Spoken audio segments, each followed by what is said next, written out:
भारतीय मानसून दुनिया की सबसे बड़ी मौसम प्रणालियों में से एक है, जो जमीन और समुद्र के तापमान में अंतर के कारण हवाओं के बदलने से आता है। यह मुख्य रूप से दो चरणों में होता है। पहला जून से सितंबर तक चलने वाला दक्षिण पश्चिम मानसून है। गर्मियों में जब भारत का भूभाग अत्यधिक गर्म हो जाता है, तो हिंद महासागर से नमी से भरी हवाएं भारत की ओर बढ़ती हैं। यह मानसून दो हिस्सों, अरब सागर और बंगाल की खाड़ी शाखा में बढ़कर पूरे देश में भारी बारिश कराता है। दूसरा चरण अक्टूबर से दिसंबर का होता है, जिसे उत्तर पूर्वी या लौटता हुआ मानसून कहते हैं। सर्दियों में जमीन ठंडी होने के कारण हवाएं विपरीत दिशा में जमीन से समुद्र की ओर बहने लगती हैं। ये हवाएं सूखी होती हैं, लेकिन बंगाल की खाड़ी से नमी सोखकर भारत के दक्षिण पूर्वी तट, विशेषकर तमिलनाडु में भारी बारिश करती हैं। यह मानसून भारतीय कृषि और अर्थव्यवस्था की जीवन रेखा है, क्योंकि देश की आधी से अधिक खेती और जलाशय पूरी तरह इसी बारिश पर निर्भर हैं। वैश्विक स्तर पर प्रशांत महासागर की समुद्री धाराएं भी इसे प्रभावित करती हैं। जहां एल नीनो के कारण भारत में सूखा पड़ने का खतरा रहता है, वहीं ला नीना से सामान्य से अधिक और अच्छी बारिश होती है।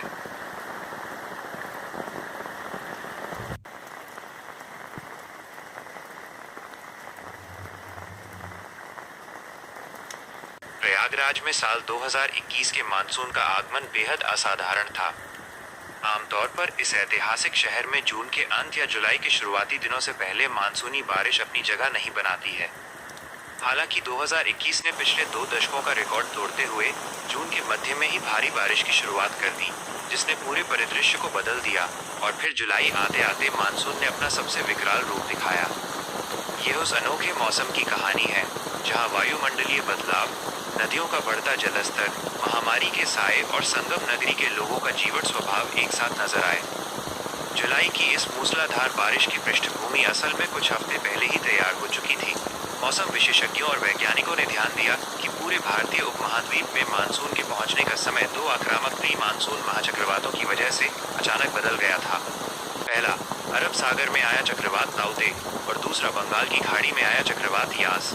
इन वायुमंडलीय तूफानों ने विशाल वैक्यूम पंप की तरह काम किया, जिसने मानसून की हवाओं को सामान्य से कहीं अधिक तेजी से मध्य और उत्तर भारत की ओर खींच लिया। जब जुलाई का महीना आया, तब तक प्रयागराज का आसमान घने काले बादलों से घिर चुका था और लगातार बारिश का दौर शुरू हो गया। प्रयागराज की धड़कन इसके पानी में बसती है।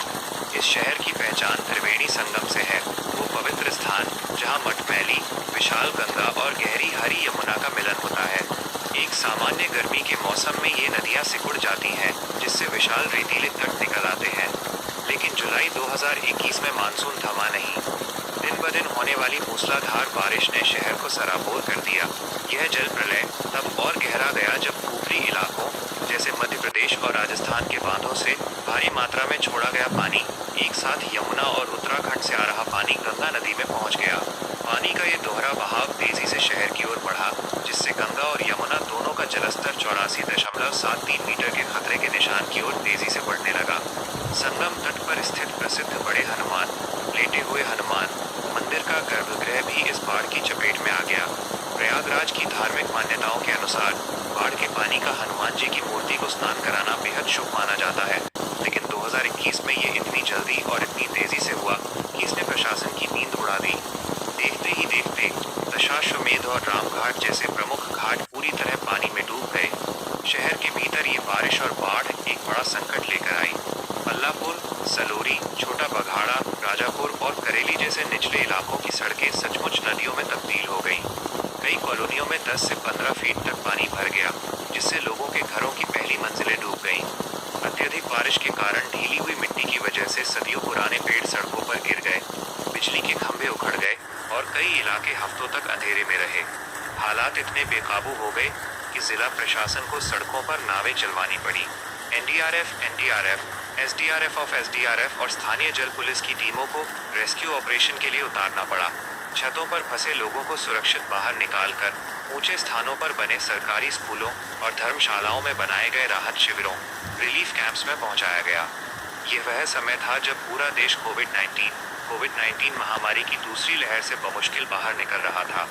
ऐसे में राहत शिविरों में सोशल डिस्टेंसिंग बनाए रखना और बाढ़ के गंदे पानी के कारण पनपने वाले डेंगू, मलेरिया और टाइफाइड जैसी जलजनित बीमारियों को रोकना स्वास्थ्य विभाग के लिए एक दोहरी चुनौती बन गया था। वहीं दूसरी ओर शहर के बड़े पुलों को पार करते ही ग्रामीण इलाकों की कहानी बिल्कुल अलग थी। जिस बारिश ने शहर की सड़कों को जाम कर दिया था और तबाही मचाई थी, वही खेतों के लिए जीवनदायिनी बनकर बरसी।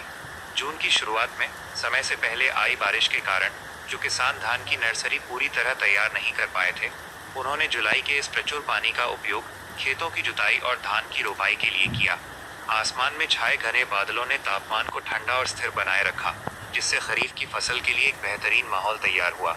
सूखी धरती ने इस पानी को सोख लिया, जिससे गर्मियों की तपिश में सूख चुके भूजल स्तर ग्राउंड वाटर लेवल को नया जीवन मिला। जैसे जैसे जुलाई का महीना बीतकर अगस्त की ओर बढ़ा, नदियों का पानी धीरे धीरे कम होने लगा, जो अपने पीछे घाटों और खेतों पर उपजाऊ गाद सिल्ट की एक नई परत छोड़ गया। साल 2021 का यह मानसून भारत में प्रकृति के दोहरे रूप का एक जीवंत उदाहरण था, जिसने एक तरफ शहरी जीवन को नावों पर ला दिया और महामारी के बीच नई चुनौतियां खड़ी कर दी, तो वहीं दूसरी ओर खेतों में लाखों परिवारों के लिए अन्न का इंतजाम करके प्रकृति के संतुलन को भी बनाए रखा।